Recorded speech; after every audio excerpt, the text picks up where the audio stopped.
পাচারকালে তেলিয়ামোড়া থানার পুলিশের হাতে বাজেয়াপ্ত 112 বোতল ফেন্সিডিল সহ আটক 3 বহির্রাজ্যের যুবক। ঘটনা তেলিয়ামোড়া থানাধীন ত্রিশাবাড়ি স্থিত রেল স্টেশন সংলগ্ন এলাকায়। জনৈক এক পুলিশ আধিকারিক জানিয়েছে, তেলিয়ামোড়া থানা পুলিশের কাছে গোপনে খবর আসে বহির্রাজ্যের রেলে করে 3 যুবক তেলিয়ামোড়া রেল স্টেশনে নেমে গাড়ি যোগে আগরতলায় নেশা সামগ্রী নিয়ে পাড়ি দিচ্ছে। সেই প্রাপ্ত খবরের উপর ভিত্তি করে তেলিয়ামোড়া থানার পুলিশ যথারীতি অভিযান চালিয়ে বহির্রাজ্যের সন্দেহজনক 3 যুবককে আটক করে তল্লাশি চালায়। তল্লাশিকালে তাদের কাছ থেকে মোট 112 বোতল ফেন্সিডিল বাজেয়াপ্ত করে পুলিশ।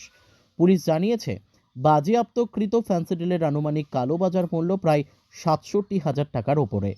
তাছাড়া পুলিশ 3 যুবককে জিজ্ঞাসাবাদ করে জানতে পেরেছে বিহারের পাটনা থেকে ফেন্সিডিল নিয়ে আগরতলার উদ্দেশ্যে যাচ্ছিল।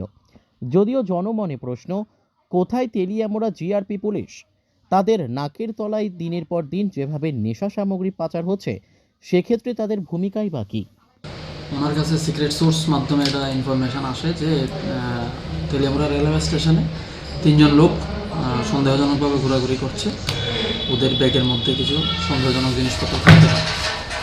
ওই খবর পেয়ে সুকান্তবাবু স্পটে যান, গিয়ে নিয়ম মাফিক ওনাদের যা প্রসিজার আছে প্রসিজার মেনটেন করে ওনাদেরকে সার্চ করে টোটাল 112 বোতল এসকাপ কফ সিরাপ উদ্ধার করতে পারে।